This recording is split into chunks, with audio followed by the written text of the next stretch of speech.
मिथुन लग्न के चार्ट में हम बृहस्पति की प्लेसमेंट को डिस्कस कर रहे हैं विभिन्न भाव में। इस वीडियो में अब पंचम भाव के बारे में विचार करेंगे। मान लेते हैं आपका मिथुन लग्न है और आपके पंचम भाव में मिथुन लग्न के चार्ट में तुला राशि में बृहस्पति स्थित हैं, तो यहाँ बृहस्पति के रिजल्ट्स वास्तव में आपके लिए कैसे रहेंगे। बृहस्पति आपके चार्ट में पंचम भाव में स्थित होने से वो शुक्र के घर में स्थित हैं, तो सबसे पहले उनका डिस्पोजिटर शुक्र को देखना आपके लिए बहुत ज़्यादा जरूरी हो जाएगा। और बृहस्पति यहाँ वास्तव में कैसी स्थिति में है, क्या वो तो नहीं है, क्या वो वक्री तो नहीं है। अगर यहाँ बृहस्पति वक्री हो जाते हैं तो वो अपना शुभ प्रभाव कम कर देंगे, लेकिन यहाँ अगर सामान्य स्थिति में बैठे हैं तो वास्तव में आपको देखना होगा कि इनके साथ क्या कोई अन्य ग्रह भी स्थित है। पंचम भाव में इनका रिजल्ट ऑलमोस्ट बहुत ही ज़्यादा अच्छा साबित होगा आपके लिए, क्योंकि वो आपके चार्ट में 7वें और 10वें भाव दोनों को ही रिप्रेजेंट कर रहे हैं। तो अब इन हाउसेस से संबंधित जो आप अपने फैसले लेंगे उनमें भी बृहस्पति का काफ़ी अच्छा आपको सपोर्ट रहेगा।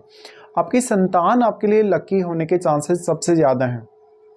यहाँ का बृहस्पति आपको काफ़ी विवेकशील और बुद्धिमान बनाएगा, साथ ही ये आपकी एजुकेशन के लिए भी काफ़ी अच्छा साबित होगा। अगर मान लो लेकिन आपके शुक्र अच्छी स्थिति में नहीं है चार्ट में, या बृहस्पति भी यहाँ वेल प्लेस्ड नहीं है, तो आपका एजुकेशन तो बहुत अच्छा होगा, इवन आपका हायर एजुकेशन भी काफ़ी अच्छा होगा। लेकिन आपका जो एजुकेशन है आपके कितना अधिक काम आ पाएगा इसको लेके श्योरिटी नहीं है। हो सकता है आप बहुत ही वेल क्वालिफाइड है, लेकिन आप कोई ऐसे फील्ड में जॉब कर रहे हैं जिसमें आप वास्तव में क्वालिफाइड ना हो, या हो सकता है जिसमें आपको कहीं ना कहीं थोड़ा कम आंका गया हो, या ऐसे फील्ड में काम कर रहे हैं जहां पर आपका वास्तव में क्वालिफिकेशन ना होने के बावजूद भी आपको उसका नॉलेज बहुत अच्छा खासा हो। तो बहुत सारी स्थितियां यहाँ बन सकती हैं। या फिर हो सकता है कि आपका क्वालिफिकेशन किसी और चीज़ का है लेकिन आप काम किसी और सेक्टर में कर रहे हैं, लेकिन बहुत ही कम सैलरी पे काम कर रहे हैं।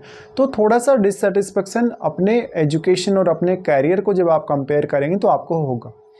इस प्रकार का जो बृहस्पति होगा वो आपको बुद्धिमान बहुत ज़्यादा बनाएगा। आपके लिए क्या सही है क्या गलत है इसके फैसले लेने में आप काफ़ी माहिर हो सकते हैं। ऐसा बृहस्पति आपको इनकम के मामले में काफ़ी ज़्यादा ही सपोर्ट करेगा।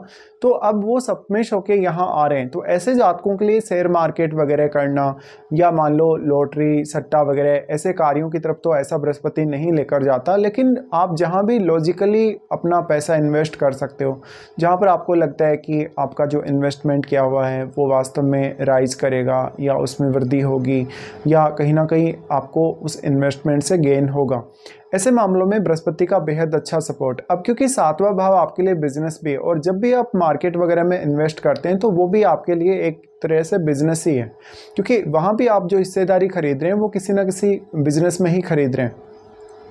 तो यहाँ का बृहस्पति आपको शेयर मार्केट वगैरह के लिए बहुत ही बेस्ट साबित होगा। लेकिन अब इनके साथ अगर कोई भी प्लैनेट बैठा है तो फिर थोड़े से जो प्रभाव हैं बृहस्पति के वो बदले हुए हो सकते हैं। आपके चार्ट में अब सप्तम भाव और आपके दसम भाव में बैठे हुए प्लैनेट्स को देखिए, क्योंकि पंचम में बृहस्पति के आने से ऐसा नहीं होगा कि सारे के सारे आपके रिजल्ट्स सप्तम भाव के या 10वें भाव के बृहस्पति से ही डिसाइड होंगे, बल्कि उन भाव में बैठे हुए ग्रहों का भी काफ़ी मेजर प्रभाव पड़ेगा आपके डिसीजन लेने की प्रवृत्ति और आपके सोचने समझने की प्रवृत्ति पर। अब बृहस्पति यहाँ है तो आपका जो पार्टनर होगा वो आपकी चॉइस का हो सकता है, लेकिन जरूरी नहीं है कि आप एक लव मैरिज ही करेंगे। यहाँ पे आपको देखना होगा शुक्र को, वास्तव में शुक्र का क्या प्रभाव आपके सप्तम भाव पर है, या क्या आपका जो पंचमेश है, पंचमेश का जो प्रभाव है आपके लगन पर है या आपके 11th हाउस पर है, तब थोड़ा पॉसिबिलिटी बन सकता है जरूरी। बृहस्पति का पंचम भाव में आना आपको काफ़ी सारे फील्ड्स का नॉलेज देगा, अलग अलग फील्ड का, भले ही आपने उनमें एजुकेशन ग्रहण करी हो ना ग्रहण करी हो। और पंचम का बृहस्पति काफ़ी जिज्ञासु बनाए रखेगा आपको हमेशा ही। बृहस्पति आपके चार्ट में अब क्योंकि वो 10वें भाव के स्वामी हैं, तो आप अपने स्किल्स का पूरा प्रयोग अपने कैरियर के लिए कर सकते हैं। अब आपके लिए कैरियर से संबंधित फैसले लेना भी काफ़ी आसान होगा। तो कैरियर में प्रगति ऐसा बृहस्पति काफ़ी अच्छी दे सकता है। अब आपको ये जरूर विचार करना होगा कि क्या वास्तव में आपको बृहस्पति की महादशा है। अगर मान लो इस जीवन काल में आपको कभी भी 25 की एज के बाद अगर ऐसी बृहस्पति की महादशा आ जाए तो आपका कैरियर बहुत ज़्यादा राइज करेगा और आपका जो मैरिड लाइफ है वो भी काफ़ी सेटिस्फैक्टरी जाएगा। लेकिन इसमें सप्तम भाव में बैठे हुए प्लैनेट या लगन में बैठे हुए प्लैनेट का भी उतना ही महत्वपूर्ण रोल है, क्योंकि सप्तम भाव में जो बैठा हुआ प्लैनेट है वो तो मेजरली आपकी मैरिज को प्रभावित करेगा ही निश्चित रूप से, लेकिन आपके लगन में बैठा हुआ प्लैनेट भी क्योंकि आपके सप्तम भाव को एस्पेक्ट कर रहा है, इसलिए उस प्लैनेट का प्रभाव भी काफ़ी स्ट्रांगली रहेगा आपकी मैरिज वगैरह को लेकर। अगर हम इस प्लेसमेंट को दृष्टियों के हिसाब से देखेंगे तो बृहस्पति सबसे पहले आपके नवम भाव को एस्पेक्ट करते हैं। नवम भाव जहां पर अब वो अपने जो शनि है, शनि के घर को एस्पेक्ट कर रहे हैं, यानी जो कुंभ राशि वो भी बृहस्पति को काफ़ी प्रिय है। ऐसे में बृहस्पति यहाँ भी आपको काफ़ी सपोर्ट ही करने वाले हैं। लेकिन नवम भाव में बैठे हुआ जो प्लैनेट है आपके चार्ट में, उसको देखिए, उस पर भी बृहस्पति अपना शुभ प्रभाव डाल रहे हैं। तो कहीं ना कहीं वो प्लैनेट जो है नवम भाव में, उससे रिलेटेड जो भाव हैं आपके चार्ट में, उनसे संबंधित जो भी आप फैसले लेंगे लाइफ में, उनको लेकर भी आपकी काफ़ी बेहतर स्थिति दिखेगी। अब तो नवम पे जब भी बृहस्पति दृष्टि डालें, अब ये 5वीं दृष्टि है, तो आपकी जो स्किल्स जो पंचम भाव के थ्रू आपकी लाइफ में डेवलप हुई हैं, उनका प्रयोग अब आप नवम भाव के लिए कर सकते हैं। अपनी हायर स्टडीज़ की तरफ आगे जा सकते हैं, विदेश यात्रा कर सकते हैं, इवन विदेश में सेटल भी हो सकते हैं। लेकिन उसके लिए आपको अपना 12th हाउस और 4th हाउस को भी देखना होगा। बृहस्पति का ये प्लेसमेंट आपको आपके हायर एजुकेशन में काफ़ी ज़्यादा भाग्य का सपोर्ट दिलाएगा। तो आप लाइफ में कोई भी पर्टिकुलर टारगेट लेके चल रहे हैं या कोई भी प्रकार का आपका उद्देश्य है अपनी एजुकेशन ग्रहण करने को लेकर, वो आप पूरा कर पाएंगे। बृहस्पति का नवम भाव पर प्रभाव होने से आपको स्वयं को लाइफ में गाइड करने वाले लोग या आपके जो टीचर लोग होते हैं वो अच्छे मिलेंगे यहाँ पे। लेकिन आप दूसरों को इंस्पायर करने के मामले में भी काफ़ी अच्छे होंगे। बृहस्पति का यहाँ पे क्योंकि 7th हाउस का स्वामित्व है, इसलिए आपके लिए कोई भी प्रकार का बिजनेस करना भी अच्छा रहेगा, क्योंकि यहाँ बृहस्पति 11वें घर को भी कनेक्ट कर रहे हैं अपने साथ। तो उनका अगला जो एस्पेक्ट है आपके चार्ट में, वो 11वें घर पर ही पड़ रहा है।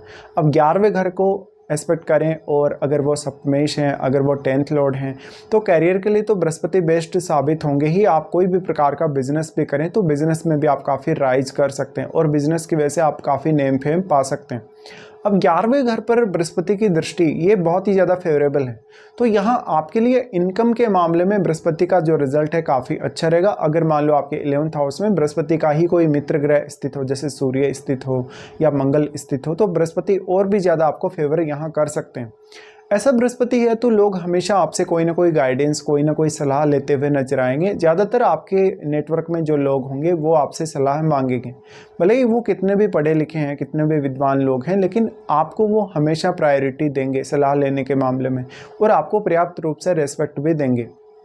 उसके बाद इनका जो प्रभाव है वो लगन पर है। लगन पर प्रभाव होने की वजह से ऐसा बृहस्पति आपको काफ़ी बुद्धिमान, काफ़ी सात्विक बनाता है, काफ़ी ज़्यादा समझदार बनाता है, और बहुत ही ज़्यादा कहीं ना कहीं एक दृढ़ इंसान बनाता है जो अपने निर्णयों को बदलता नहीं है। ऐसे में आप कोई भी फैसला लेंगे तो सबसे पहले आप बहुत सोच समझकर ही फैसला लेंगे, और अपने फैसले को बार बार बदलेंगे नहीं, और हमेशा एक स्टेबल सा लाइफ आप जिएंगे। लेकिन अब यहाँ आपके ज्ञान की प्रधानता बहुत ज़्यादा है, क्योंकि आपका जो लगन है वास्तव में वो बुध से रिप्रेजेंट होता है, और बुध इंटेलिजेंस के कारक ग्रह हैं, और बृहस्पति बुद्धि के कारक ग्रह हैं। वास्तव में बृहस्पति कहीं ना कहीं वो ही जो स्थिति है बुध वाली जैसी स्थिति ही उसको भी रिप्रेजेंट करते हैं कहीं ना कहीं। तो बुध आपको बहुत इंटेलिजेंट बना सकते हैं, और वहीं आपको बृहस्पति काफ़ी बुद्धिमान बना सकते हैं। तो दोनों में थोड़ा सिमिलरिटी है, इसलिए बृहस्पति का लगन पर दृष्टि का पड़ना, और जब वो पंचम में स्थित हो, तो ये आपके लिए मोस्टली फेवरेबल होगा ही होगा। अब अगर मान लो आपके लगन में कोई बृहस्पति का मित्र ग्रह अगर बैठा हो, या इवन आपके लग्नेश स्वयं बैठे हो लगन में, तो ये दृष्टि और भी ज़्यादा आपको फेवर करे। भले ही यहाँ बृहस्पति और बुध के जो संबंध हैं वो आपस में फ्रेंडली नहीं है, लेकिन फिर भी ये आपको फेवर करेंगे। एक अत्यंत शुभ ग्रह होने के नाते बृहस्पति जब आपके लगन पर दृष्टि डाल रहे हैं तो वो आपको काफ़ी अच्छी इमेज वाला दिखाते हैं। वो सप्तमेश हैं आपके, तो लोग आपको काफ़ी अच्छे से जज करेंगे, एक बहुत ही इंटेलिजेंट, एक बहुत ही समझदार व्यक्ति के तौर पे। तो अब आपका दायित्व बनता है कि आप किसी को भी कोई भी गाइडेंस दे रहे हैं, किसी को भी कोई सलाह दे रहे हैं, तो आपकी सलाह सही होनी ही चाहिए, और उसमें आपका बुद्धि और आपके विवेक का पूर्ण प्रयोग होना ही चाहिए। तो इस प्रकार के रिजल्ट्स बृहस्पति के रहेंगे पंचम भाव में होते हुए।